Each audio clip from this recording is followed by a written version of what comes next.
Good afternoon friends.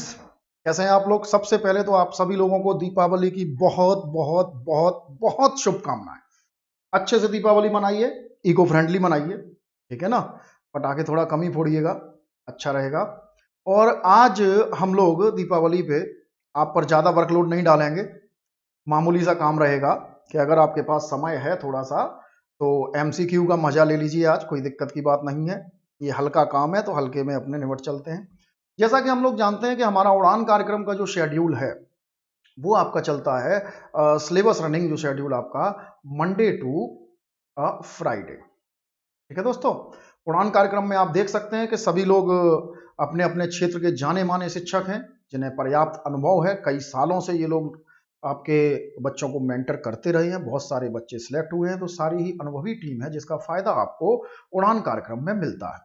Saturday और Sunday ये 2 दिन रखे गए हैं आपके उड़ान कार्यक्रम में स्पेशल इवेंट्स के लिए, जिसमें कि सिलेबस से इतर जो चीजें होती हैं जो एग्जाम के लिए जरूरी हैं, इसमें शिक्षक आपको माहिर बनाने का काम करेंगे, आपकी सहायता करने का काम करेंगे। इसी के तहत हम लोग लगातार ही पिछले कई सैटरडे से एमसीक्यू का आयोजन कर रहे हैं कि जो हम लोगों ने वीकेंड में पढ़ा है, 5 दिन पढ़ा है मंडे से फ्राइडे तक, उसका एमसीक्यू सामान्यतः हम लोग सैटरडे को लेते आ रहे हैं। ये प्रक्रिया हमारी क्लास में एटलीस्ट जो हम लोगों की मॉडर्न हिस्ट्री क्लास है इसमें चली आ रही है।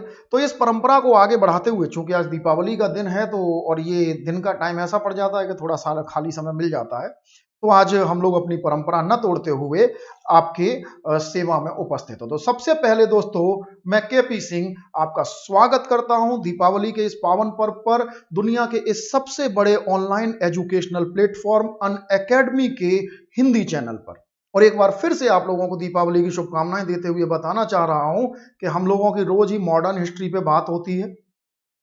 मॉडर्न हिस्ट्री में जो भी हम लोग करते हैं ये चीज आपको काम आने वाली है सिविल सर्विस में, जीएस प्री और मेंस दोनों में।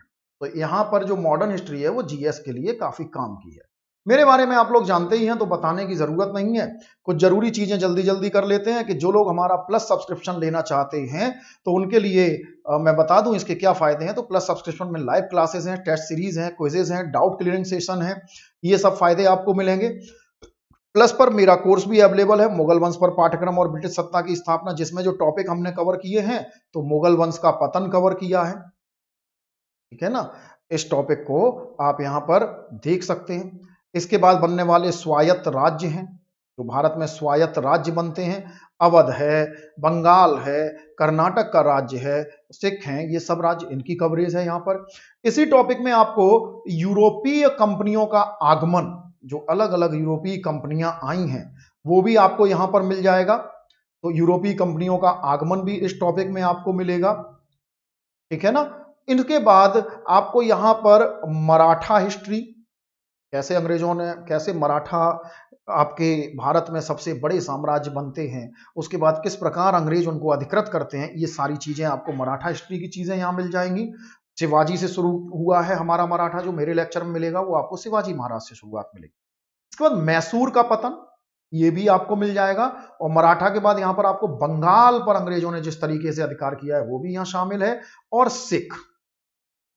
तो इन 3-4 साम्राज्यों को हम मानते हैं, मराठा, बंगाल, मैसूर और सिख, कि इनको जीतने के साथ ही अंग्रेजों ने लगभग भारत पर कब्जा कर लिया था। इसके अलावा बक्सर के युद्ध की जो बात होती है तो अवध और दिल्ली, इन दो का पतन बक्सर के युद्ध में हो जाता है। तो ये बंगाल, अवध और दिल्ली ये तो साफ हो गए आपके प्लासी और बक्सर।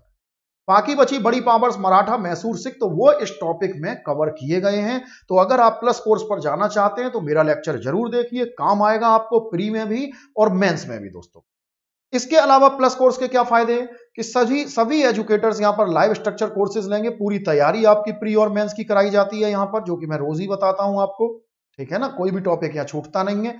ये लाइव क्लासेस आप कहीं भी एक्सेस कर सकते हैं, आपके लैपटॉप पर, आपके मोबाइल पर, आपके टैबलेट पर या अपने स्मार्ट टीवी पर, जहां भी हो, ठीक है ना। बस आपके पास एक एक्टिव नेट कनेक्शन होना चाहिए। यहाँ वीकली प्रश्नोत्तरी होती है, माने क्विज होता है, जो हम लोग यहाँ पर कर रहे हैं वहां पर थोड़े और बड़े पैमाने पर होता है, जिसमें आप अपनी क्षमता को जांच सकते हैं। सभी प्लस कोर्स में डाउट क्लियरिंग क्लासेस होती है। डाउट क्लियरिंग क्लासेस अलग से रखी जाती है, हर 3 लेक्चर के बाद एक सेशन अलग से रखा जाता है जो डाउट क्लियरिंग क्लासेस होती है, जिसमें आपको पिछले क्लासेस से जो भी डाउट है वो आप पूछ सकते हैं। इसके अलावा अगर क्लास पढ़ने के दौरान भी आपको कोई डाउट होते हैं तो आप कमेंट बॉक्स में वहां आराम से पूछ सकते हैं। इसका फ्लेवर आपको वैसा ही मिलता है जैसा आप कहीं भी ऑफलाइन क्लास का मजा लेते हैं, तो वही चीज आपको असर आ जाता है। नए और आकर्षक तरीके एजुकेटर सभी आपको बताते हैं। यहां पीडीएफ की अवेलेबल है तो हिंदी मीडियम है या आपका इंग्लिश मीडियम है, कोई फर्क नहीं पड़ता है, दोनों ही मीडियम में आपको पीडीएफ अवेलेबल है, तो आपको नोट्स की कोई प्रॉब्लम नहीं रहती है। ठीक है ना दोस्तों। इसके अलावा इस वीकली प्रश्नोत्तरी के अलावा यहां पर टेस्ट सीरीज होती रहती है, जिसमें कई बार आकर्षक इनामों की भी घोषणा रहती है, पुरस्कार प्रोत्साहन पुरस्कार भी होते हैं, तो इसका भी आपको अलग से मजा मिलता है यहां पर। तो टेस्ट सीरीज के जरिए आप अपना असेसमेंट बेहतर तरीके से कर सकते हैं, कहां पर आपकी तैयारी बेहतर हो गई है, कहां आपको सिर्फ रिवीजन की जरूरत है, कहां अभी और काम करने की जरूरत है। ये सारे फायदे आपको प्लस कोर्स में मिलते हैं। लेना कैसे है, बहुत सिंपल है। अनअकैडमी लर्निंग ऐप आप डाउनलोड करेंगे, प्ले स्टोर से इंस्टॉल करेंगे, उसके बाद नेक्स्ट स्टेप में यहां पर आप सिलेक्ट करेंगे प्लस, यहां पर आप आएंगे तो यूपीएससी सिविल सर्विसेज एग्जाम, अगले स्टेप में गेट सब्सक्राइब और आ गए आप प्लस पर। ठीक है दोस्तों। इसके बाद आपने अगले स्टेप में अपना सब्सक्रिप्शन चूज करना है। तो जीएस के लिए जो सब्सक्रिप्शन है 1 मंथ का 9,000 रुपए, 3 मंथ के लिए 22,500, 6 महीने के लिए आपका 40,500, 12 महीने यानी 1 साल के लिए 49,500, 2 साल के लिए 72,000 और 3 साल के लिए 90,000, 3 साल के लिए। ठीक है दोस्तों, यानी 1 साल का 30,000 ही पड़ता है। ठीक है, ये आपके सब्सक्रिप्शन के कॉस्ट आपकी अनअकैडमी ने रखे हुए हैं। अगर आप मेरा कोड इस्तेमाल करते हैं तो ये कोड आपको दिलाता है हर कोर्स में 10% का डिस्काउंट। जीएसटी कैलकुलेशन के बाद ये बचता है 1 साल के लिए 44,550, 2 साल के लिए 64,800 और 3 साल के लिए 81,000। अगर आप ऑप्शनल सब्जेक्ट भी करना चाहते हैं तो एक ऑप्शनल आपको लेना ही होता है। तो ऑप्शनल सब्जेक्ट की जो कॉस्ट अनअकैडमी ने रखी है, जो नॉमिनल फी रखी है, वो 1 मंथ के लिए 5,000, 6 मंथ के लिए 22,500, 1 साल के लिए 27,500, 2 साल के लिए 40,000 और 3 साल के लिए आपकी 50,000 की फी रखी है। यहां भी आप मेरा कोड इस्तेमाल करते हैं तो आपको 10% का डिस्काउंट यहां भी मिलता है। तो जीएसटी कैलकुलेशन के बाद इसकी कॉस्ट रह जाती है 1 साल के लिए 24,750, 2 साल के लिए 36,000, 3 साल के लिए 45,000। तो ये आपकी ऑप्शनल की कॉस्ट है। अगर आप हमारा आइकॉनिक सब्सक्रिप्शन लेते हैं तो मैं आपको बता दूं कि प्लस सब्सक्रिप्शन और आइकॉनिक सब्सक्रिप्शन में अंतर क्या है। लाइव क्लासेस आपको दोनों में मिलती है, टेस्ट सीरीज आपको प्लस में भी मिलेगी, आइकॉनिक में भी मिलेगी, अनलिमिटेड प्रैक्टिस आपको प्लस में भी मिलेगी, आइकॉनिक में भी मिलेगी, स्ट्रक्चरल शेड्यूल आपको प्लस में भी मिलेगा, आइकॉनिक में भी मिलेगा, पर्सनल कोच आपको प्लस में नहीं मिलता है, आइकॉनिक में मिलता है, जहां एक शिक्षक आपके कोच के तौर पे काम करेंगे, जो आपकी सारी चीजों को देख के चलेंगे, बताएंगे आप कहां मजबूत हो कहां कमजोर हो। वो सारी चीज पर्सनली आप अपनी प्रॉब्लम्स अपनी दिक्कतें इन टीचर से हमेशा पूछ सकते हैं, कभी भी पूछ सकते हैं। डेली मेंस आंसर के question answer writing practice plus में नहीं हो पाती है, जो आइकॉनिक में होती है। यहां पर आप अपने क्वेश्चन लिख के टीचर को चेक भी करा सकते हैं, जो सुविधा प्लस में नहीं है। स्टडी प्लानर आपके प्लस में नहीं है, आइकॉनिक में है। कोच आपके प्लानिंग बना के देते हैं, आपको हर हफ्ते में कितने टाइम में क्या पढ़ना है, कैसे करना है, वो सारी चीजों पर नजर रखते हैं। तो जैसे होता है ना, पढ़ते पढ़ते कई बार हम लोग भूल जाते हैं कौन सी चीज ज्यादा पढ़ गए कौन सी चीज कम पढ़ गए, तो उससे एग्जाम पे फर्क पड़ जाता है, आपके रिजल्ट पे फर्क पड़ जाता है। ये काम यहां पर आपके लिए कोच करेंगे कि आप किस तरीके से पढ़ें, कितना पढ़ें। पर्सनल फीडबैक की सुविधा आपको प्लस कोर्स में नहीं है, जो आइकॉनिक कोर्स में मिलती है। तो ये 4 चीजें आपको आइकॉनिक में स्पेशली मिलती हैं, जो नए स्टूडेंट के लिए बहुत जरूरी हो जाती है। ठीक है ना। यहां भी आप अगर मेरा कोड इस्तेमाल करते हैं तो 10% का डिस्काउंट आपको अवेलेबल होता है। और जीएसटी कैलकुलेशन के बाद जो आइकॉनिक की कॉस्ट पड़ती है, वो 1 साल के लिए 63,550, 2 साल के लिए 96,300 और 3 साल के लिए दोस्तों 1,26,900। 3 साल तक कोच आपको लगातार गाइड करते रहे। तो जो लोग अभी ग्रेजुएशन में हैं या अभी एज लिमिट में नहीं आए हैं, उनके लिए ये बहुत फायदेमंद है। तो आप आइकॉनिक के बारे में सोच सकते हैं। इसके अलावा एक सुविधा और आपको मैं बता दूं कि यहां पर एक वेब आईडी आपको मिलेगा, जो आप सिंपली गूगल पर सर्च कर सकते हैं, tinyurl.com/UPSC लाइब्रेरी। ठीक है ना। तो इसमें आपको क्या है कि मेरे सारे वीडियो आपको यहां पर मिल जाएंगे, जिन्हें आप कभी भी प्ले करके देख सकते हैं। मेरे अलावा और बाकी टीचर्स के, बाकी एजुकेटर्स के भी वीडियो आपको यहां पर अवेलेबल होंगे, जिन्हें आप देख सकते हैं। अगर आपको कोई डाउट है तो आप इस एड्रेस पे जाएंगे, आप अपना डाउट टीचर से पूछ सकते हैं। और अगर आप हमारे टेलीग्राम चैनल से जुड़ते हैं तो आपको पीडीएफ की सुविधा यहां मिल जाएगी और एब्सोल्युटली फ्री है दोस्तों, ये सारी सुविधाएं आपके लिए फ्री है। तो अनअकैडमी में एक प्लस और एक आइकॉनिक, इन दो चीजों को छोड़कर बाकी सारी चीजें फ्री ऑफ कॉस्ट है। ठीक है दोस्तों, इसके लिए अनअकैडमी आपसे कोई चार्ज नहीं करती। केवल यही दो चीजें हैं जो आपकी पेड हैं, और ये दोनों क्लासेस होती हैं अनअकैडमी लर्निंग ऐप पर, और पेड हैं। अनअकैडमी ने इन्हें पेड रखा है तो कुछ सोच समझ के ही रखा होगा। आप समझ सकते हैं कि इसमें क्या मजा होगा, ठीक है ना, क्योंकि फ्री की चीजों में और पेड की चीजों में क्या अंतर होता है, हम आप भी दुनिया में रहते हैं, सब जानते हैं। ठीक है दोस्तों, तो ये कंडीशन आपकी है, तो ये आपके लिए वास्तव में जरूरी है। बाकी चीजें फ्री हैं, लेकिन ये चीज आपके लिए जरूरी है। अगर आप यूपीएससी पास करना चाहते हैं तो कभी ना कभी आपको इस चीज से गुजरना पड़ेगा, क्योंकि गीता में कहा गया है दोस्तों कि मनुष्य जिस वस्तु का मूल्य नहीं अदा करता उसका वह मूल्य ही नहीं समझता। खैर, प्लस के अपने फायदे हैं, आइकॉनिक के अपने फायदे हैं, तो ये जरूरी कोर्स है आपके लिए, आपको कभी ना कभी इस चीज से गुजरना होगा। हम लोग एमसीक्यू पर आते हैं। पहला क्वेश्चन ये रहा आपके सामने दोस्तों, आप देख सकते हैं इसको, और प्लीज आंसर करने में आप कमेंट बॉक्स में आंसर करें, और कमेंट बॉक्स में जो आंसर आप करेंगे, तो जैसे ये पहला क्वेश्चन है तो आपने लिखना है, अगर आपका ऑप्शन ए है तो 1A या 1B, 1C या 1D, इस तरीके से आंसर करेंगे तो मुझे पता चल जाएगा कि आप किस तरीके से, आपने किस क्वेश्चन का कौन सा आंसर दिया है। तो पहला क्वेश्चन है कि उपनिवेशवाद के प्रथम चरण को किसने खुली और बेशर्म लूट का काल कहा है? ऑप्शन में आपके सामने है Karl Marx, Cornwallis, Adam Smith और परसिवल स्पीयर। तो guys please answer comment box में आइए, 1A, 1B, 1C या 1D आंसर करेंगे दोस्तों। Very good, very good, answer आने शुरू हो गए हैं, बहुत अच्छे। और सभी लोग पार्टिसिपेट करेंगे, आपको आंसर आता है या नहीं आता है, यहां कोई नेगेटिव मार्किंग नहीं है, तो आप खुल के आंसर कर सकते हैं। और क्विज में भाग जरूर लीजिए, क्योंकि भाग लेने का फायदा क्या होगा, भाग लेने का यह फायदा होगा कि भले आपको ये आंसर नहीं आ रहे हो तो कम से कम क्विज में जितने क्वेश्चंस हैं वो तो आपके तैयार हो जाएंगे, ये तो दोबारा गलत नहीं होंगे, ठीक है ना। तो हाँ दोस्तों बताएंगे, वेरी गुड, वेरी गुड, सभी लोगों का पार्टिसिपेशन काफी शानदार होता है एमसीक्यू में, आप लोगों का पार्टिसिपेशन वाकई में। और पिछले एमसीक्यू में तो मेरा अनुभव रहा था कि बहुत से लोगों ने अच्छी पढ़ाई भी की थी, कई सारे क्वेश्चंस लोगों ने, कुछ स्टूडेंट तो ऐसे थे जो 90% तक के आंसर सही दिए थे। चलिए आंसर हमारे पास आ चुके हैं, तो आपको मैं बता दूं कि अगर आपने हमारी वीडियो अटेंड की होगी तो खुली और बेशर्म लूट का काल ये कहा है परसिवल स्पीयर, ठीक है ना, समझ आ गया, याद आ गया। तो आप देखिए उपनिवेशवाद का प्रथम कर चरण जो है ये 1757 यानी प्लासी के युद्ध से आपका चलता है, ये 1813 तक, जब तक ब्रिटेन में औद्योगिक क्रांति पूर्णता नहीं हो गई, तब तक ये चलता है। इसे व्यापारिक लूट का काल भी कहते हैं, ध्यान रखिएगा, इसे व्यापारिक लूट का काल भी कहा जाता है, ये बिल्कुल ध्यान रखिएगा।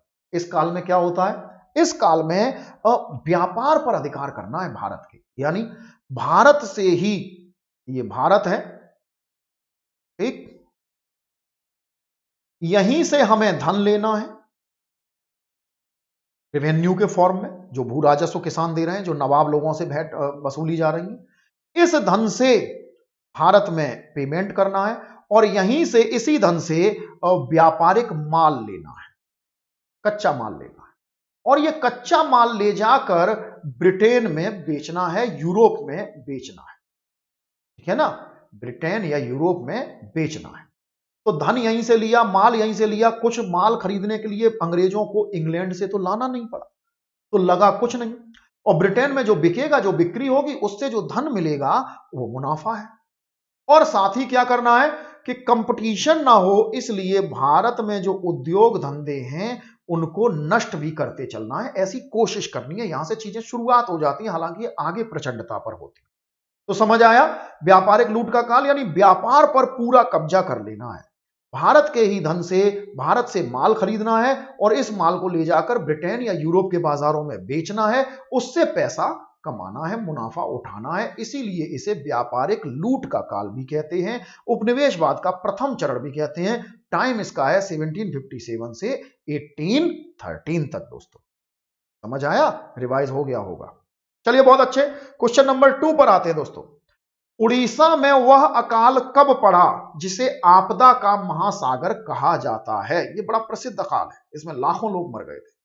आपके सामने ऑप्शन है 1866 से 1867, 1870 से 1871, 1875 से 1876 या 1880 से 1881। आंसर कीजिए दोस्त, आपके आंसर का मैं वेट कर रहा हूं। प्लीज कमेंट बॉक्स में आंसर करें। आप क्या आंसर करना चाहते हैं, 2A, 2B, 2C या 2D? Very good, very good, answer हमारे पास आने शुरू हो गए हैं। प्लीज पार्टिसिपेट दोस्तों। आपदा का महासागर नोट्स में आपको मतलब जो अपना वीडियो है उसमें ये मिलेगा।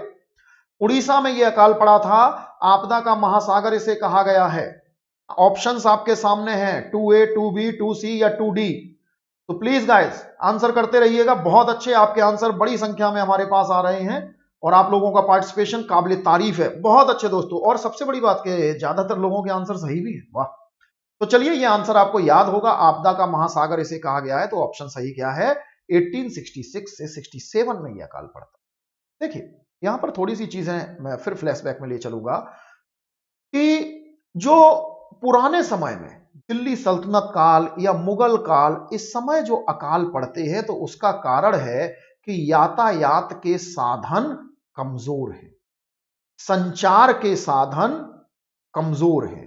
राज्य के किसी क्षेत्र में अकाल पड़ जाता है, शासक को खबर ही 1 महीने 2 महीने बाद लगती है, ठीक है ना। इस कारण से राहत सामग्री भेजी जा रही है लेकिन पहुंचने में समय लगता है क्योंकि बैलगाड़ियों से आना है, ठीक है ना। तो यहां पर अकाल इसलिए पड़ते हैं। जैसे ही व्यवस्थाएं सही होती हैं तो शासक अकाल में राहत सामग्री यानी अनाज बंटवाने का काम करते हैं, लोगों को राजस्व वसूली में राहत दे देते हैं, राजस्व वसूली बंद कर देते हैं या कम कर देते हैं। लगान नहीं लिया जाता है इस समय, अंग्रेजों के समय में लिया जाता है लेकिन इस समय नहीं लिया जा रहा है। अंग्रेजों के समय क्या होता है, एक तो ये कारण नहीं है ना ये कारण है, यहां पर लगान बहुत ऊंचा है, लगान की दर बहुत ऊंची है। नतीजा किसान के पास अनाज कभी बचता ही नहीं है। ये सब अनाज का जो भी है वो अंग्रेज ले जाते हैं लगान के रूप में। और कोई भी राहत यानी वसूली में कोई छूट नहीं, अकाल पड़े या कुछ भी हो वसूली में कोई छूट नहीं मिलेगी। न लगान की दर कम की जाएगी और न ही लगान माफ किया जाएगा। अकाल पड़ रहा है, फसल उत्पादित हुई नहीं है लेकिन अंग्रेजों को रेवेन्यू चाहिए। नतीजा किसान के पास जब अनाज है ही नहीं, लगान इतना ज्यादा है कि उसके बाद अगर फसल अच्छी हो तब भी कुछ नहीं बचता है, यहां तो अकाल में खराब और हो गई।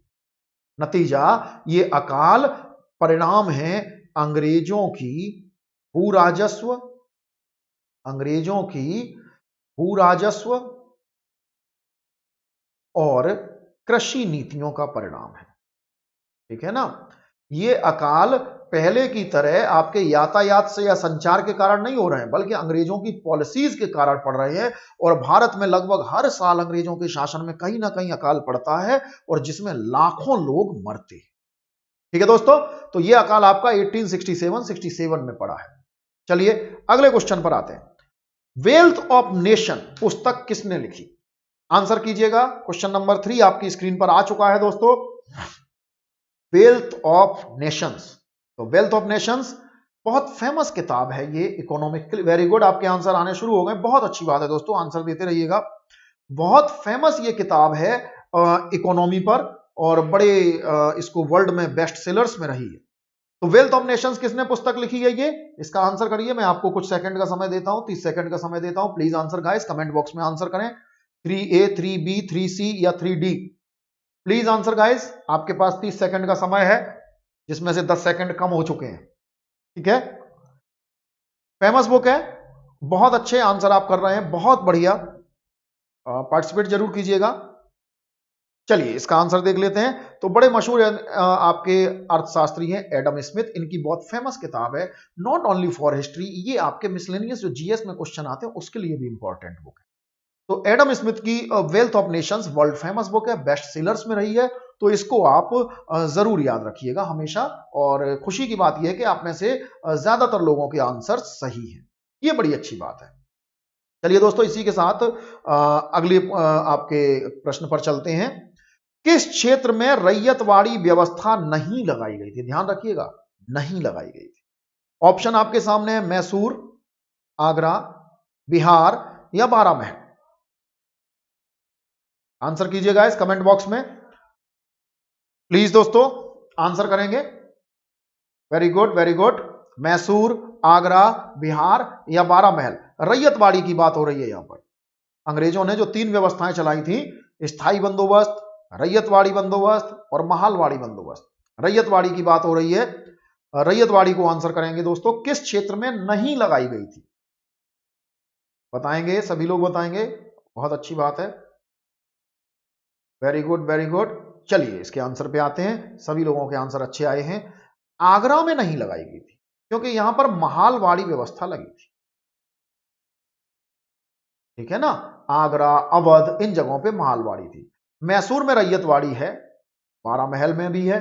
बिहार में आपका स्थायी बंदोबस्त है, ठीक है ना। इसके अलावा उत्तरी बंगाल, कर्नाटक के कुर्ग, मैसूर और तमिलनाडु का क्षेत्र, बंबई के कुछ क्षेत्र, यहां पर आपकी रैयतवाड़ी व्यवस्था मिलती है, ठीक है ना। रैयतवाड़ी और रैयतवाड़ी व्यवस्था एक फॉलो थ्रू में देख लीजिएगा। तो रैयतवाड़ी क्या था? इसमें भूस्वामी माना जाता है किसान को, ठीक। लगान किसान देगा और जब किसान समय पे लगान नहीं दे पाएगा तो उसकी जमीन जब्त कर ली जाएगी। व्यवस्था तो बहुत अच्छी लगती है कि किसान को रैयतवाड़ी व्यवस्था के तहत लगान देगा, रैयत को बताया जाएगा, सरकार रैयत से टच में रहेगी, किसानों की दशा से परिचित रहेगी। लेकिन समस्या वही है कि लगान, या इसी को कहते हैं भू राजस्व, इसकी दर इतनी ऊंची है कि किसान के लिए इसे पे करना, इसे दे पाना आसान नहीं है, ठीक है ना। इतनी ऊंची लगान दर है। फिर मैं अंग्रेजों के आकलन पे जाऊंगा। अंग्रेजों का क्या होता है, जैसे अंग्रेजों का और भारतीय शासकों का एक बार फिर मैं बताता हूं कि मान लीजिए इस जमीन की क्षमता 10 क्विंटल है अनाज उपजाने की। अगर कीड़ों का आक्रमण ना हो, कोई रोग ना आए, वर्षा समय पर हो, तो 12 क्विंटल मान लो दे देती है। और अगर कोई समस्या आ जाए फसल में, बारिश आरिश टाइम पे नहीं हुई, तो 8 क्विंटल का उत्पादन देती है। ये इसकी क्षमता है। अब यहां पर ताजा ताजा काल ले लीजिए, तो अंग्रेजों से पहले मुगल थे और अब अंग्रेज हैं, ठीक है ना दोस्तों। तो मुगलों का आकलन जो होता था, किसान से मुगल अधिकारी पूछते तो भाई कितना प्रोडक्शन होता है, किसान ने कहा साहब 10 क्विंटल। मुगल अधिकारी ने तीनों आपके कि भाई मौसम खराब हो तो क्या 8 क्विंटल, अच्छा हो जाए तो 12 क्विंटल। उसके बाद भी किसान को राहत देते हुए मुगल अधिकारी ने कहा अच्छा ठीक है, 8 से कम नहीं होता है ना उत्पादन कभी, कि नहीं होता है, अच्छी बात है। चलिए 8 छोड़िए, हम आपका उत्पादन 7 क्विंटल डॉक्यूमेंट में लिखे दे, ठीक है साहब, हो गया। यानी आकलन जो है, अंदाजा जो है, वो कैसा है? उदार है, लिबरल है, बहुत सॉफ्ट। अब 7 क्विंटल पे अगर 40% भू राजस्व मुगल बादशाह ले रहे हैं, तो ये वसूली जो है ये सख्त है। आकलन में जो रियायत करवानी है करवा लो, वसूली में कोई रियायत नहीं है। और अगर अकाल पड़ गया, फसल खराब हो गई, तो ये माफ भी किया जा सकता है, कम भी किया जा सकता है सरकार की तरफ से, यानी मुगल बादशाह की तरफ से आपको रियायत भी मिल सकती है, गिफ्ट भी मिल सकती है, भाई अपना काम चलाओ, ये चलता है। अंग्रेजों के यहां आकलन कैसा है कि ये सारे डाटा लेने के बाद भी अंग्रेज अधिकारी कहते हैं नहीं भाई झूठ बोल रहे हो, ऐसा थोड़ा ही है, इस जमीन से तो कम से कम 18 क्विंटल का आपका उत्पादन होगा और लगान तो हम केवल 50% लेंगे आपसे, बस ठीक है। लिख ही लिया है 18 क्विंटल। आकलन कैसा है? दोषपूर्ण, ठीक है ना, गलत सलत, और वसूली सख्त है। तो 9 क्विंटल तो ले ही गए आप रेवेन्यू में, 10 क्विंटल का उत्पादन होता है। 1 क्विंटल में किसान कैसे अपना वर्ष पार करेगा, कैसे क्या खुद खाएगा, क्या परिवार को खिलाएगा, और कैसे अपने ऊपर लदे कर्जे उतारेगा। तो इस कारण से इस रेवेन्यू सिस्टम में कंडीशन ये आती है कि किसानों का 90%, 80%, आपका इवन 100% तक उत्पादन का अंग्रेज ले जाते हैं। और अनाज ये लेते नहीं है, ये सारी वसूली कैश में करते हैं। तो किसान को ये उत्पादन बेच कर ये पैसे में आपको देना पड़ेगा।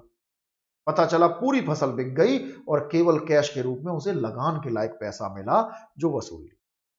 तो यह व्यवस्था बड़ी ही हानिकारक सिद्ध होती है अंग्रेजों के लिए, सॉरी किसानों के लिए। तो कहां पर नहीं लगाई गई थी? आगरा में। आगरा में महालवाड़ी है। सारी व्यवस्थाओं में ये दोष है, महालवाड़ी में भी और स्थायी बंदोबस्त में भी। ऊंची लगान दर सब में दोष है, कोई व्यवस्था किसान को राहत नहीं दे रही है। अगले क्वेश्चन पे आते हैं दोस्तों। किस काल को भारत में सामान्यतः विऔद्योगीकरण का काल माना जाता है? क्वेश्चन नंबर 5 आपके सामने ऑप्शन है 1765 से 1800, 1800 से 1850, 1850 से 1900 और 1900 से 1930। किस काल को विऔद्योगीकरण का काल माना जाता है? जिस समय विऔद्योगीकरण आपको बताया था भारत में स्थापित उद्योगों को नष्ट कर देना। Very good, very good, answer आपके आने शुरू हो गए हैं, बहुत अच्छी बात है दोस्तों। प्लीज पार्टिसिपेट करते रहिएगा और काफी अच्छे आंसर आप कर रहे हैं। कुछ लोग तो ऐसे हैं जो बिल्कुल सही सही कर रहे हैं, बहुत अच्छी बात है। वेरी गुड, आपके पास 30 सेकंड का समय है, प्लीज आंसर गाइस। बहुत अच्छे, बहुत अच्छे। Good afternoon everybody, good afternoon. Please guys video को लाइक जरूर करें। अगर आपको मजा आ रहा है तो वीडियो को लाइक जरूर करें। चीजें समझ आ रही तो लाइक करने में क्या लगता है, आधा सेकंड भी नहीं लगता है ना। तो प्लीज गाइस वीडियो को लाइक करें, चैनल को सब्सक्राइब करें, शेयर करें वीडियो को और बेल आइकन दबाना ना भूलें। और अगर आप हमारा प्लस कोर्स या आइकॉनिक कोर्स लेना चाहते हैं तो मेरा कोड जरूर इस्तेमाल करें, KAUSH10। ये आपको दिलाएगा हर कोर्स में 10% का डिस्काउंट। चलिए आंसर पे आते हैं। 1800 से 1850 के काल को विऔद्योगीकरण का काल माना जाता है, क्योंकि यही वो समय है जब इंग्लैंड में औद्योगिक क्रांति हो चुकी है। अब भारत में जो ब्रिटिश तैयार माल है, जो ब्रिटिश तैयार माल है, प्रिपेयर गुड्स हैं, ठीक है ना, इसको खपाना है, क्योंकि प्रोडक्शन वहां औद्योगिक क्रांति के कारण बहुत ज्यादा होने लगा है। तो इसके लिए भारत में खपाएंगे। तो भारत में कोई उद्योग मत छोड़ो। अगर भारत में उद्योग रहेंगे तो इस तैयार माल से कंपटीशन करेंगे, तो इसको खत्म कर दो तो कोई कंपटीशन ही नहीं रहेगा। तो भारत के बाजारों में केवल ब्रिटिश तैयार माल रह जाएगा। तो भारतीयों की मजबूरी रह जाएगी कि इसी को खरीदें, क्योंकि मार्केट में और कोई माल है ही नहीं, ठीक है ना। तो एक तरफा तरीके से ये वो काल माना जाता है जबकि भारत में विऔद्योगीकरण बहुत तेजी से किया जाता है अंग्रेजों के द्वारा, ठीक है ना। विऔद्योगीकरण में यही है कि भारत में जो स्थापित उद्योग हैं उन्हें नष्ट कर देना और नए उद्योग स्थापित न होने देना। ये दो तत्व हैं विऔद्योगीकरण के, ठीक है ना। यहां उद्योग जो है उन्हें खत्म कर दो और नए उद्योग स्थापित मत होने दो। क्यों?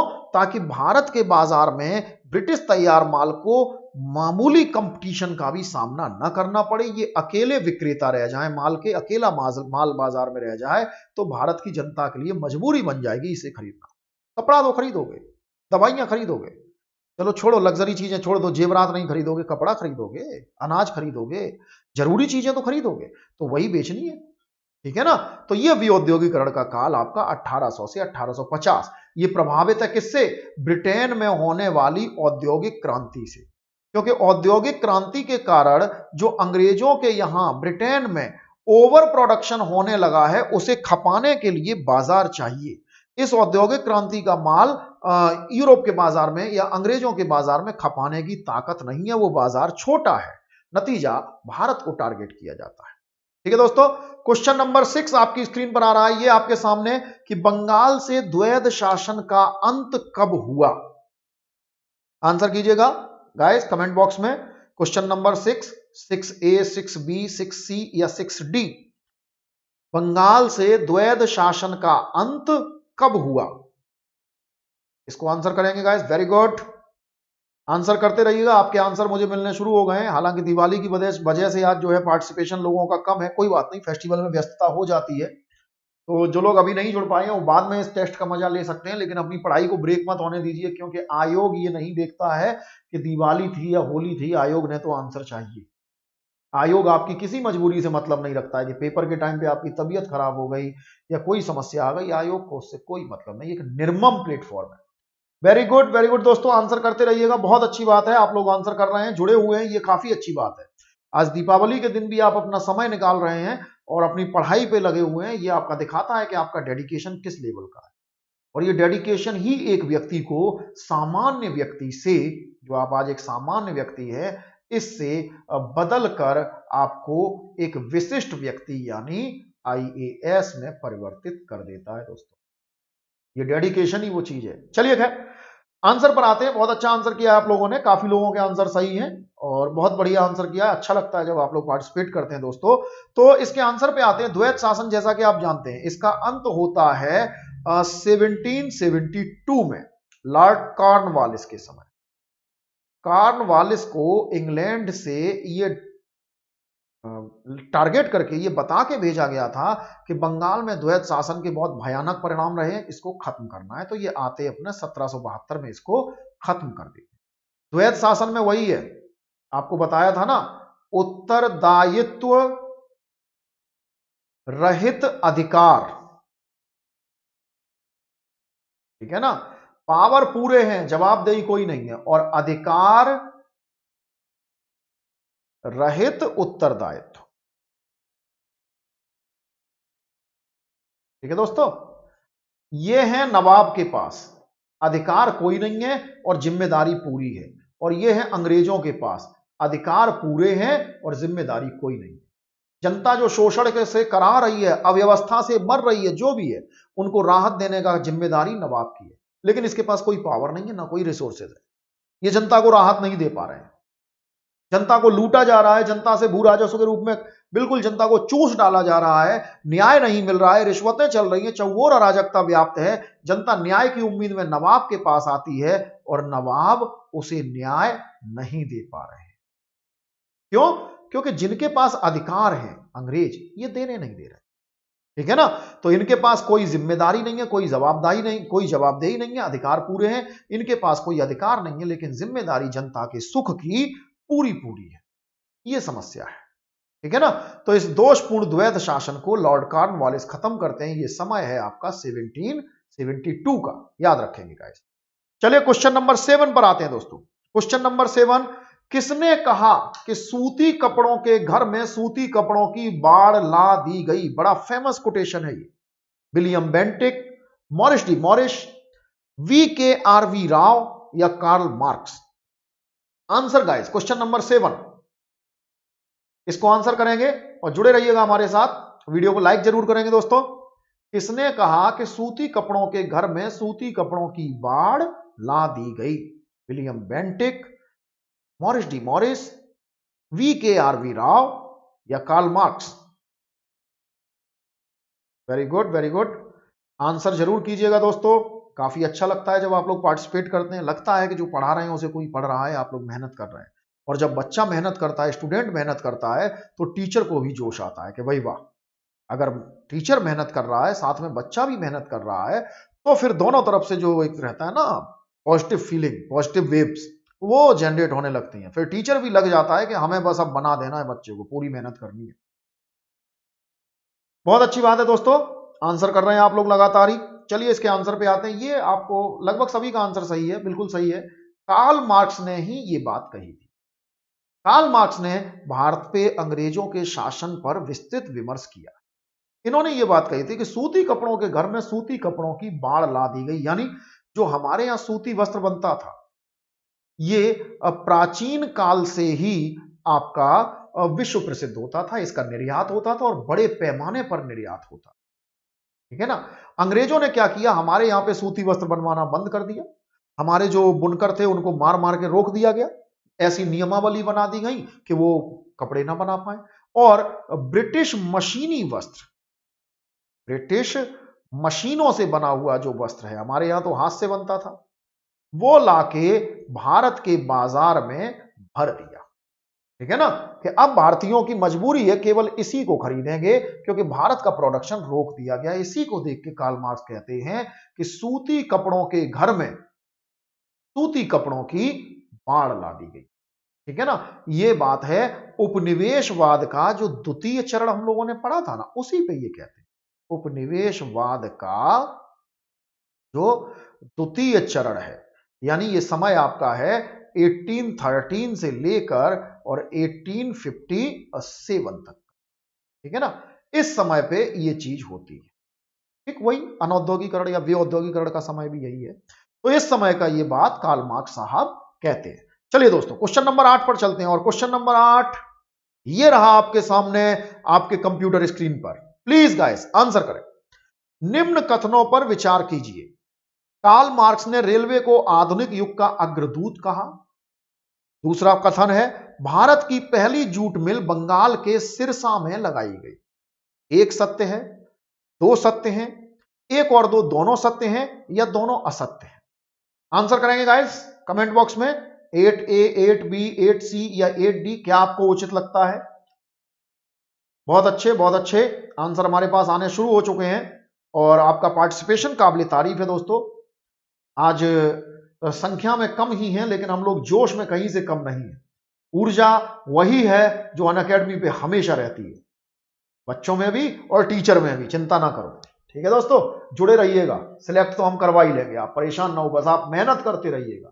यकीन मानिए कि आप जो मेहनत करते हैं हम आप पर आपसे ज्यादा मेहनत करते हैं, यकीन मानिए, क्योंकि रिजल्ट निकालना हमारा भी दायित्व बनता है कि आपका रिजल्ट निकले और अपने दायित्व के प्रति ईमानदारी कम से कम मैं तो मानता हूं कि सभी व्यक्तियों में होनी चाहिए। बहुत अच्छे आंसर करते रहिएगा दोस्तों, वेरी गुड। चलिए हमारे पास करीब करीब आंसर सभी लोगों ने कर दिए हैं, आंसर आ चुके हैं और इस क्वेश्चन का सही आंसर जानते हैं। तो कार्ल मार्क्स ने रेलवे को आधुनिक युग का अग्रदूत कहा था। कहा था, कार्ल मार्क्स ने कहा था कि अंग्रेजों ने रेलवे बनाई जरूर भारत का शोषण बढ़ाने के लिए, लेकिन ये ही भारत के आधुनिक युग का अग्रदूत बनेगी। जो काम टीपू अपनी तलवार से नहीं कर सके, कोई नहीं कर सका, वो रेलवे करेगी। ये भारत को एक सूत्र में बांध देगी और आधुनिक उद्योगों का अग्रदूत बनेगी। ठीक है ना, ये कहा था। और भारत की पहली जूट मिल सिरसा में लगाई गई, बिल्कुल सही है। तो इसका ऑप्शन सी सही होगा, लगभग सभी का सही है, दोनों सही है। तो रेलवे पे आप समझ लीजिए, रेलवे अंग्रेजों ने क्यों बनाई थी? अंग्रेजों ने तो बनाई थी तीन उद्देश्य से। पहला कि भारत के जो सुदूर ग्राम हैं, दूर दराज के क्षेत्र हैं, सुदूर क्षेत्रों से कच्चा माल खासकर कपास बंदरगाह तक लाना। तो बंदरगाह तक ले आएंगे तो उसके बाद वो यूरोप भेजा जा सकेगा, ब्रिटेन भेजा जा सकेगा। अभी तक जो सुदूर क्षेत्र थे, यहां परिवहन की कमी के कारण अंग्रेज उतना नहीं पहुंच पाते थे, लेकिन रेलवे के बनने से ये पॉसिबल हो गया। और दूसरी प्रोसेस सेम वही कि सुदूर क्षेत्रों तक ब्रिटिश तैयार माल पहुंचाना, तभी तो बिकेगा, बिक्री बढ़ेगी। यह भी रेलवे का उद्देश्य है। और तीसरा, सेना की गतिविधि तेज करना। भाई कहीं भी विद्रोह वगैरह हो गया तो रेल में सेना बिठा के जल्दी पहुंचाई जा सकती है, तैनाती की जा सकती है, ताकि भारत में विद्रोह को दबाया जा सके। इनका शासन ऐसा है कि विद्रोह तो हर साल कहीं ना कहीं होता ही है इनके शासन में। तो दबाने के लिए रेलवे से सेना की मूवमेंट फास्ट हो गई, ट्रेन से सेना जल्दी से पहुंच जाएगी, बल्क में पहुंच जाएगी, तो कोई भी रिवोल्ट अंग्रेज आसानी से दबा सकेंगे, ताकि भारत को युगों युगों तक गुलाम बनाकर रख सके। तो रेलवे बनाने के ये तीन मकसद हैं। ठीक है दोस्तों, अगले क्वेश्चन पे आते हैं। क्वेश्चन नंबर 9 ये रहा आपके सामने आपकी कंप्यूटर स्क्रीन पर, ये लीजिए। दादा भाई नौरोजी ने भारत की प्रति व्यक्ति आय अनुमानित की थी। 1867-68 में दादा भाई नौरोजी ने भारत की प्रति व्यक्ति आय कितनी अनुमानित की थी? 18 रुपए, 20 रुपए, 30 रुपए या 62 रुपए?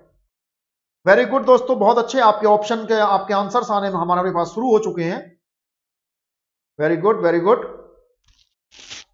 जुड़े रहिएगा हमारे साथ गाइस, वीडियो को लाइक जरूर करेंगे और मेरा कोड इस्तेमाल करेंगे। अगर आप प्लस सब्सक्रिप्शन में जाते हैं तो मेरा कोड जरूर इस्तेमाल कीजिएगा, KAUSS10। ये आपको 10% का डिस्काउंट दिलाएगा।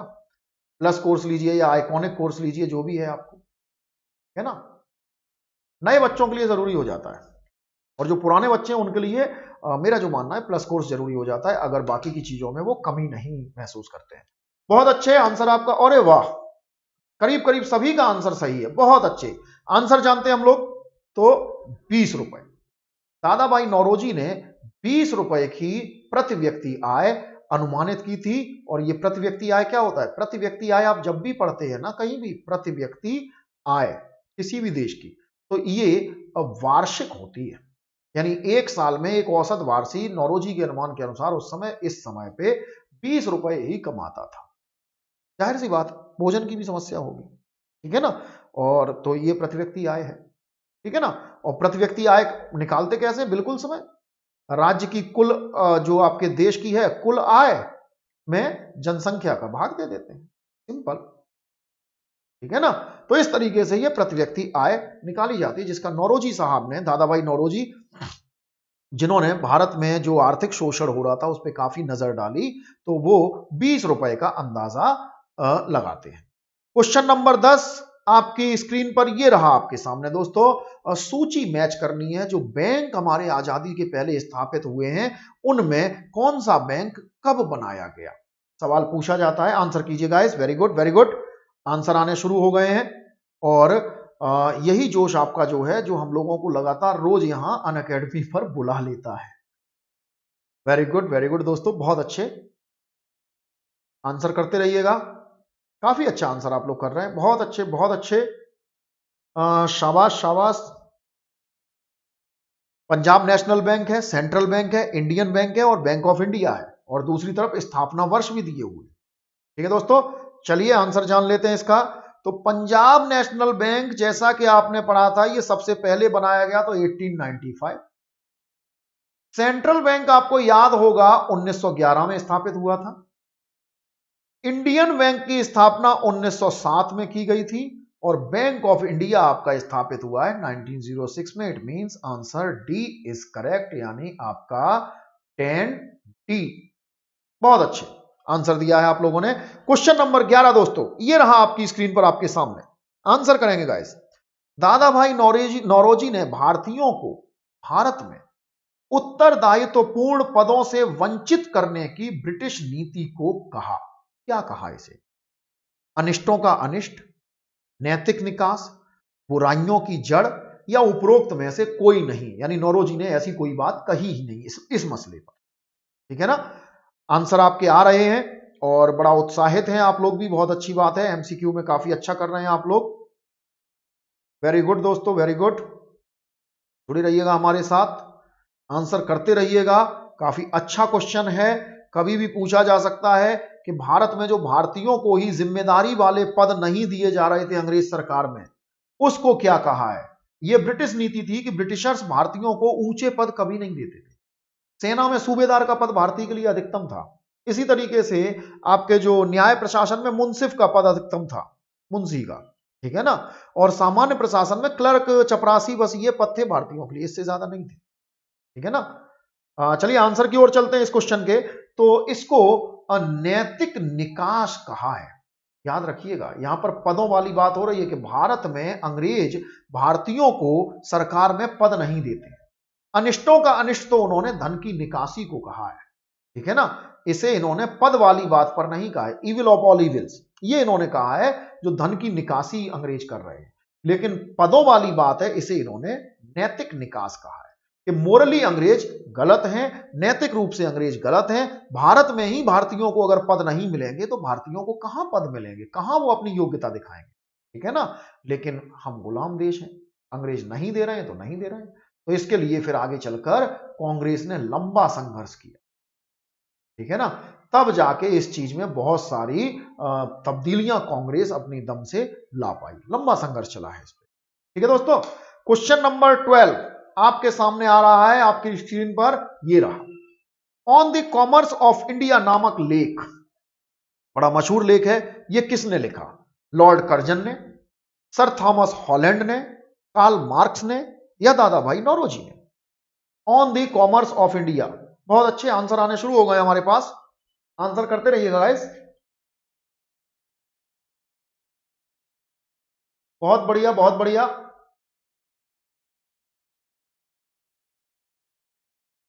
बहुत अच्छे आंसर आपके आ रहे हैं और लगभग सबके आंसर आ चुके हैं। तो on the commerce of India आपको याद होगा, ये लेख दादा भाई नौरोजी ने,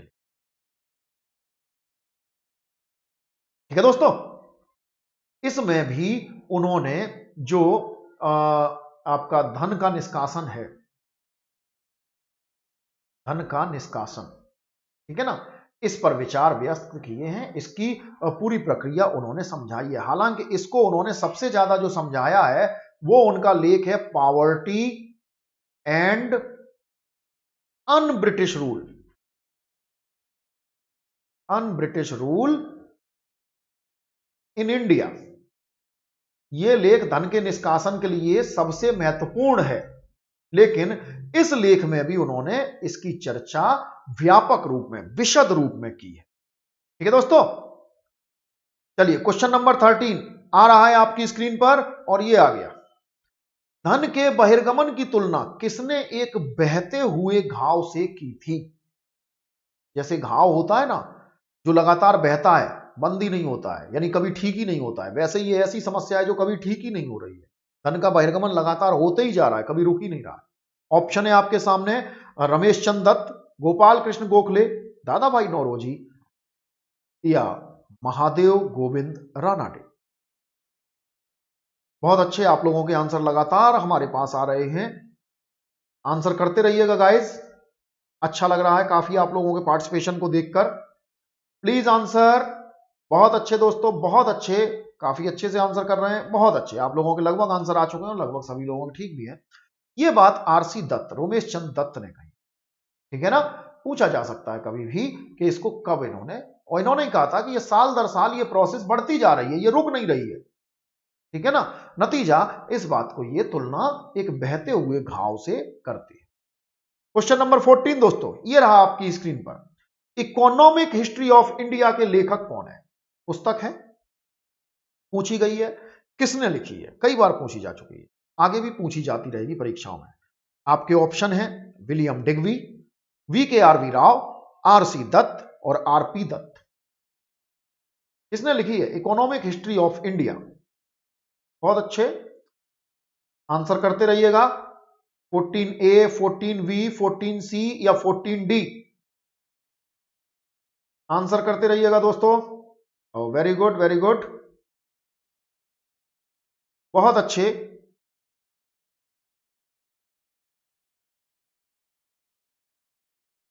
बहुत बढ़िया लग रहा है आपको। चलिए इसका आंसर जान लेते हैं, लगभग सभी का सही है। इकोनॉमिक हिस्ट्री ऑफ इंडिया काफी फेमस किताब है, इसे RC दत्त साहब ने लिखा। इसी किताब में, मैं आपको पीछे ले चलूंगा, इसी किताब में इन्होंने बहते हुए घाव से धन के बहिर्गमन की तुलना की है। तो ये किताब किसने लिखी है? RC दत्त ने। ये आया क्वेश्चन नंबर 15 आपके सामने। भारत में सूती वस्त्र की प्रथम मिल किसी भारतीय द्वारा कहां स्थापित की गई? बंबई, सूरत, हुगली या कलकत्ता? बंबई, सूरत, हुगली या कलकत्ता? भारत में सूती वस्त्र की प्रथम मिल किसी भारतीय द्वारा कहां स्थापित की गई है दोस्तों? ध्यान रखिएगा, कहां की गई है। बहुत अच्छे, आंसर करते रहिएगा, कमेंट बॉक्स में जुड़े रहिएगा जरूर। 15A, 15B, 15C या 15D। तो नाइस ऑफ यू, बहुत अच्छे, बहुत अच्छे, शाबाश शाबाश, आंसर करते रहिएगा। Very good, very good. Bombay, Surat, Hugli या कलकत्ता? चलिए इसका आंसर जान लेते हैं, लगभग सभी का सही है। ये बंबई, जो आपकी बॉम्बे स्पिनिंग मिल खुली थी ना, वही। तो ये बंबई की है, जो कावस जी डाबर ने खोली थी, तो कावस जी नाना भाई डाबर के प्रयासों से। तो ये बंबई सही आंसर होगा दोस्तों। बंबई में ही किसी भारतीय द्वारा सूती वस्त्र की पहली मिल खोली गई, ठीक है ना। हालांकि अंग्रेजों ने बहुत रोड़े अटकाए थे, लेकिन फिर भी जैसे तैसे इस आदमी ने खोल ली, कोई बात नहीं। क्वेश्चन नंबर 16 पर आइएगा दोस्तों। क्वेश्चन नंबर 16 आपकी स्क्रीन पर ये रहा आपके सामने। Tata iron and steel company का स्थापना वर्ष है। आंसर कीजिएगा दोस्तों। Tata iron and steel company, Tata iron and steel, sorry माफी चाहूंगा दोस्तों, यहां पर ये थोड़ी सी टाइपिंग मिस्टेक है, मैं इसको ठीक कर देता हूं। Tata iron and steel company कब खोली गई? इसका स्थापना वर्ष क्या है? 1907, 1908, 1909 या 1910? आंसर करते रहिएगा कमेंट बॉक्स में दोस्तों। काफी शानदार पार्टिसिपेशन है आप लोगों का, बहुत अच्छे, शाबाश, जुड़े रहिएगा हमारे साथ। और प्लीज गाइस वीडियो को लाइक जरूर करेंगे, चैनल को सब्सक्राइब करिएगा, वीडियो को शेयर कीजिए, लाइक कीजिए, बेल आइकन दबाना ना भूलें बिल्कुल भी। और अगर आप प्लस सब्सक्रिप्शन या आइकॉनिक सब्सक्रिप्शन लेना चाहते हैं तो मेरा कोड जरूर इस्तेमाल कीजिए KAUSS10, ये आपको दिलाएगा 10% का डिस्काउंट हर कोर्स में, चाहे वो ऑप्शनल हो, चाहे GS हो, प्लस कोर्स हो या आइकॉनिक कोर्स हो, कोई भी हो। हाँ बहुत अच्छे, बिल्कुल सही। हाँ सही है, बिल्कुल जमशेदपुर वाली मिल की बात हो रही है। इसका स्थापना वर्ष है 1907। कहां पर खोलते हैं? जमशेदपुर। कौन खोलता है? जमशेद जी टाटा, उन्हीं के नाम पे ये जमशेदपुर नाम पड़ा है, ठीक है ना। तो जमशेदपुर में ये पहली आपकी Tata iron and steel company जो खुलती है, इसका स्थापना वर्ष 1907। क्वेश्चन नंबर 17 दोस्तों, क्वेश्चन नंबर 17 ये रहा आपकी स्क्रीन पर आपके सामने कि राष्ट्रीय पूंजी का 1/3 हिस्सा किसी न किसी रूप में ब्रिटिश शासन द्वारा भारत के बाहर ले जाया जाता है। यह कथन महादेव गोविंद रानाडे ने कहां कहा? जगह पूछी गई है। बंबई में बोला था, कलकत्ता में बोला था, पूना में बोला था या सूरत में बोला था? आंसर कीजिए दोस्तों। राष्ट्रीय पूंजी का 1/3 हिस्सा किसी न किसी रूप में ब्रिटिश शासन द्वारा भारत के बाहर ले जाया जाता है। यह कथन महादेव गोविंद रानाडे ने कहां पर कहा? बंबई, कलकत्ता, पूना या सूरत? बहुत अच्छे दोस्तों, आंसर करते रहिएगा। वेरी गुड, शानदार तरीके से जुड़े रहिएगा हमारे साथ। काफी अच्छा आंसर कर रहे हैं आप लोग। थोड़ा ट्रिकी क्वेश्चन है, आमतौर पर यह पूछा जाता है कि यह कथन किसने कहा, लेकिन इस बार पूछा गया है कि यह कथन रानाडे ने तो कहा, लेकिन कहां पर कहा, ठीक है ना, किस शहर में यह बात हुई है। और आपके सामने ऑप्शन है बंबई, कलकत्ता, पूना या सूरत। बहुत अच्छे, आंसर करते रहिएगा। वेरी गुड, हमारे पास लगभग सारे आंसर आ चुके हैं। और हाँ बिल्कुल करते रहिएगा, आप करना चाहते कर सकते, डजंट मैटर। तो आपको याद होगा ये बात इन्होंने पूना या पुणे में कही थी, ठीक है ना। ये कहते हैं 1/3, इसके बाद जो रिसर्च होती है उसमें निकल के आता है कि 1/3 नहीं 50%। इन्होंने अंदाजे से कहा था रानाडे साहब ने कि लगभग 1/3 तो ये लोग ले ही जाते हैं। पुणे में एक व्याख्यान में भाषण करते समय उन्होंने इस बात का जिक्र किया था, ठीक है ना। तो ये सही आंसर हो जाएगा आपका 17C। That clear? Mahadev Govind Ranade इन्होंने अभी भारत के आर्थिक इतिहास पर बहुत कुछ कहा है। और क्वेश्चन नंबर 18 पर आएंगे दोस्तों। क्वेश्चन नंबर 18 ये रहा आपकी स्क्रीन पर आपके सामने। प्लीज आंसर कि 1916 में स्थापित भारतीय औद्योगिक आयोग के अध्यक्ष कौन थे? भारतीय औद्योगिक आयोग जो 1916 में स्थापित हुआ, इसके अध्यक्ष कौन थे? तो कार्टराइट, फ्रेजर, पर्सिवल स्पीयर या sir Thomas Holland? Cartwright, Fraser, Percival Spear या sir Thomas Holland? Please guys answer करेंगे कमेंट बॉक्स में। यस, वेरी गुड, आपके आंसर आने शुरू हो चुके हैं क्वेश्चन नंबर 18 के। 18A, 18B, 18C या 18D? आंसर गाइस, आंसर बहुत अच्छे, जुड़े रहिएगा। और काफी अच्छा आंसर कर रहे हैं आप लोग, पार्टिसिपेट करते रहिएगा, फायदा होगा, निश्चित फायदा होगा। जितना ज्यादा टेस्ट दे लोगे, जितनी ज्यादा रिहर्सल कर लोगे, उतना ही शॉर्ट ओके होगा। एग्जाम के दिन ये रिहर्सल बहुत काम आने वाले हैं, ठीक है ना दोस्तों। और सभी क्वेश्चनों का आंसर जरूर करें, यहां कोई नेगेटिव मार्किंग आपके लिए नहीं है, ठीक है दोस्तों। भारतीय औद्योगिक आयोग के अध्यक्ष, बिल्कुल सही आंसर पर आते हैं। तो सही आंसर है दोस्तों 17D, थॉमस हॉलैंड, ठीक है ना। लॉर्ड हार्डिंग्स के समय में गवर्नर जनरल कौन है? Lord Hardinge. इन्होंने ही बनाया था, जिसका अध्यक्ष इन्होंने सर थॉमस हॉलैंड को बनाया था। भारतीय औद्योगिक आयोग 1916 में हार्डिंग साहब ने स्थापित किया था दोस्तों, ठीक है। उम्मीद है क्लियर है, आपको समझ आ गया होगा। क्वेश्चन नंबर 19 पर आएंगे। क्वेश्चन नंबर 19 ये रहा दोस्तों आपके सामने आपकी स्क्रीन पर। कथन और कारण का क्वेश्चन है। आपका कथन है कि अंग्रेजों ने 1860 के बाद भारत में अधिक पूंजी निवेश किया। कारण है वे भारत में आधारभूत सुविधाएं विकसित कर भारत की औद्योगिक संरचना को सुदृढ़ बनाना चाहते थे। ऑप्शन है ए और आर दोनों सही हैं। आर ए की सही व्याख्या है। दूसरा, ए और आर दोनों सही हैं परंतु आर ए की सही व्याख्या नहीं है। ऑप्शन सी, ए सही है किंतु आर गलत है। ऑप्शन डी, ए गलत है किंतु आर सही है। आंसर करेंगे गाइस, कमेंट बॉक्स में आंसर करेंगे। आपके आंसर हमें लगातार ही मिल रहे हैं। वेरी गुड दोस्तों, वेरी गुड, आंसर करते रहिएगा। काफी अच्छा पार्टिसिपेट कर रहे हैं आप लोग। आपके पास 30 सेकंड का समय है, please answer guys. 19A, 19B, 19C या 19D?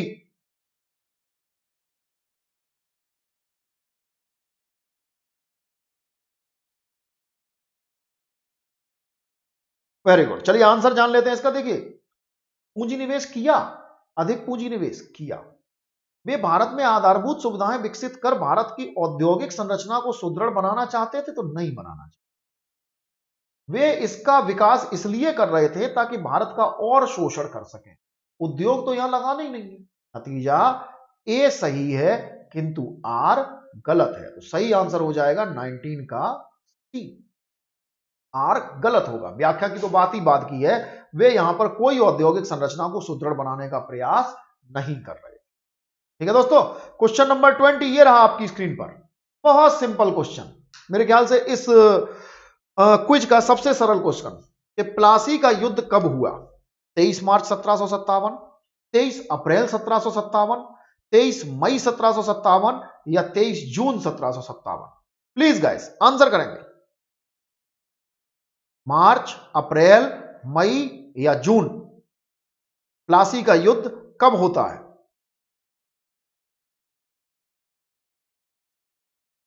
Please guys comment box में आंसर करते रहिएगा।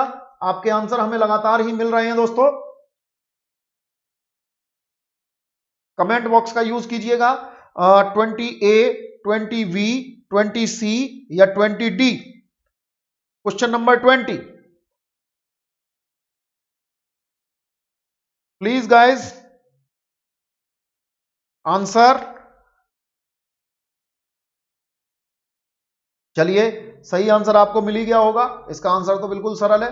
23 जून 1757 को प्लासी का युद्ध होता है, जिसमें बंगाल के नवाब सिराजुद्दौला साहब पराजित होते हैं आपके अंग्रेजों से। ठीक है ना, मीर जाफर और राय दुर्लभ और यार लतीफ खां के धोखे की वजह से, विश्वासघात की वजह से। तो प्लासी का युद्ध 23 जून 1757। आगे बढ़ेंगे, क्वेश्चन नंबर 21 ये रहा आपके स्क्रीन पर। रैयतवाड़ी व्यवस्था में खेती की उर्वरता के आधार पर सुधार किसने किए? Answer guys. रैयतवाड़ी व्यवस्था में खेती की उर्वरता के आधार पर सुधार किसने किया? आपके आंसर आने लग गए हैं। ऑप्शन है आपके सामने, मारिश और Shore, Spear and Digby, Wingate and Goldsmith, Reed एवं मुनरो। ये सुधार किसने किए? बहुत अच्छे दोस्तों, बहुत अच्छे, आंसर करते रहिएगा। अच्छा कर रहे हैं आप लोग। चलिए वेरी गुड, इसका आंसर जान लेते हैं। लगभग सभी के आंसर आ चुके हैं। विनगेट और गोल्डस्मिथ, सीधा सीधा फैक्चुअल क्वेश्चन है। इन्होंने उर्वरता के आधार पर सुधार करने का प्रयास किया था। कुछ नहीं किया, कुछ नहीं था, नाटक था। क्योंकि अंग्रेजों को लगान दर तो ऊंची रखनी ही थी। अगर भू राजस्व दर नीची कर देंगे तो आपका किसान का शोषण कैसे होगा? शोषण नहीं होगा तो अंग्रेजों को धन की प्राप्ति कैसे होगी? ठीक है ना। तो ये आपके विनगेट और गोल्डस्मिथ के हिस्से में जाता है। क्वेश्चन नंबर 22 ये रहा आपके सामने। महालवाड़ी व्यवस्था भारत के कितने प्रतिशत भूमि पर लगाई गई थी? यहां पर थोड़ा सा अगर आपको कंफ्यूजन हो रहा हो तो मैं जोड़ दूं आपको, ब्रिटिश भारत, जोड़ने की जरूरत नहीं, जुड़ा हुआ है। महालवाड़ी व्यवस्था ब्रिटिश भारत के कितने प्रतिशत भूमि पर लगाई गई थी? 19%, 30%, 45% या 51%? महालवाड़ी व्यवस्था के बारे में पूछा गया है, कितने प्रतिशत पर थी? आप जानते हैं कि 3 व्यवस्थाएं थी। स्थायी बंदोबस्त, ठीक है दोस्तों, रैयतवाड़ी, यही तो 3 भूधारण पद्धतियां थी, रैयतवाड़ी बंदोबस्त और महालवाड़ी बंदोबस्त। वेरी गुड, आपके आंसर आ रहे हैं, काफी अच्छी बात है, करते रहिएगा आंसर। और ये महालवाड़ी बंदोबस्त आपका सही आंसर जान लेते हैं तो 30%। 19% भूमि पर ये था, 51% पर ये और 30% पर ये सीधा सही आंसर है। तो 22 का D is the right answer. Come to the next question, question number 33 और 23 सॉरी। कंपनी की समस्त वाणिज्यिक गतिविधियां ब्रिटिश सरकार ने समाप्त कर दी कब? 1813 में, 1833 में, 1843 में या 1858 में? प्रथम स्वतंत्रता संग्राम के बाद समस्त वाणिज्यिक गतिविधियां ब्रिटिश सरकार ने कब समाप्त की? बहुत अच्छे आंसर करते रहिएगा गाइस, आपके आंसर हमें लगातार मिल रहे हैं, बहुत अच्छी बात है। प्लीज गाइस प्लीज, बहुत अच्छे आंसर करते रहिएगा। वेरी गुड, सही आंसर जान लेते हैं। समस्त की बात हो रही है तो सही आंसर आ जाएगा 1833, है ना। यहां पर आकर समस्त वाणिज्यिक गतिविधियां समाप्त करके सरकार ने कंपनी को केवल भारत में शासन देखने का जिम्मा सौंप दिया कि आप केवल राजनीति देखिए, शासन देखिए, अब वाणिज्य छोड़ दीजिए, ठीक है ना। तो सही आंसर हो जाएगा 23 बी। क्वेश्चन नंबर 24 ये रहा आपके सामने। वाटर फ्रेम का आविष्कार किसने किया? सिंपल फैक्चुअल क्वेश्चन है, आंसर करेंगे इस। वाटर फ्रेम का आविष्कार किसने किया? जो औद्योगिक क्रांति के समय ब्रिटेन में, यूरोप में नए नए आविष्कार हुए, उन्हीं में वाटर फ्रेम है। इसका आविष्कार किसने किया? बहुत अच्छे आंसर आपके हमारे पास लगातार आ रहे हैं, जुड़े रहिएगा दोस्तों हमारे साथ। बहुत अच्छे, वेरी गुड, सही है। इसका सही आंसर जान लेते हैं। तो आर्कराइट साहब ने किया था, फैक्चुअल क्वेश्चन है। तो 24 का सही आंसर हो जाएगा डी, आर्कराइट ने वाटर फ्रेम का आविष्कार किया था। क्वेश्चन नंबर 25 ये रहा आपके सामने और यही आज के क्विज का आखिरी क्वेश्चन भी है। अंग्रेजों द्वारा भारत में सर्वाधिक पूंजी निवेश किया गया, किसमें किया? रेलवे में, कृषि में, बीमा में या सार्वजनिक ऋण में? अंग्रेजों द्वारा भारत में सर्वाधिक पूंजी निवेश किया गया रेलवे में, कृषि में। जी गाइस, तो माफी चाहूंगा, एक छोटा सा नेटवर्क पॉज आपको देखने को मिला। तो जो सबसे ज्यादा पूंजी का निवेश हुआ वो सार्वजनिक ऋण में, यानी भारत में जो अंग्रेज सरकार है उसको सबसे ज्यादा इन्होंने ऋण दिया, क्योंकि यहां पर ब्याज की सुनिश्चित गारंटी थी, यहां लाभ ही लाभ था। ठीक है दोस्तों, तो चलिए आज का क्विज यहीं तक रखते हैं। और इसके बाद आप जान लीजिएगा कि अगर आप प्लस कोर्स लेते हैं तो प्लीज गाइस मेरा कोड इस्तेमाल कीजिए KAUSS10, ये आपको 10% का डिस्काउंट दिलाएगा हर कोर्स में। और ये कोर्स जो प्लस कोर्स है आपके लिए यकीन मानिए दोस्तों जरूरी है, बिना इसके सिलेक्शन लेना थोड़ा मुश्किल हो जाएगा, ठीक है ना। ये तो नहीं कह सकते कि बिना इसके सिलेक्शन होगा ही नहीं, क्यों नहीं होगा, आप मेहनत करें तो आप बिना कहीं पढ़े भी कर सकते हैं, तो वो आपकी अपनी मर्जी पर है।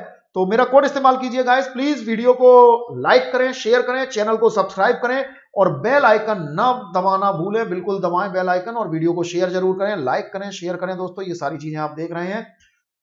और दोस्तों एक बार फिर से हैप्पी दिवाली, अच्छे से आप लोग प्रसन्न रहिएगा, पढ़ते रहिएगा, ऐसी मेरी मनोकामना है, सभी लोग सफल हों। Thanks a lot, thanks for coming. आज दिवाली के दिन भी आप लोग आए, इसके लिए शुक्रिया। दीपावली की बहुत बहुत तहे दिल से आप लोगों को शुभकामनाएं। प्लीज गाइस जुड़े रहिएगा हमारे साथ लगातार, कल फिर मिलेंगे सेम टाइम सेम चैनल पर, सेम प्लेटफॉर्म पर एक नए टॉपिक के साथ।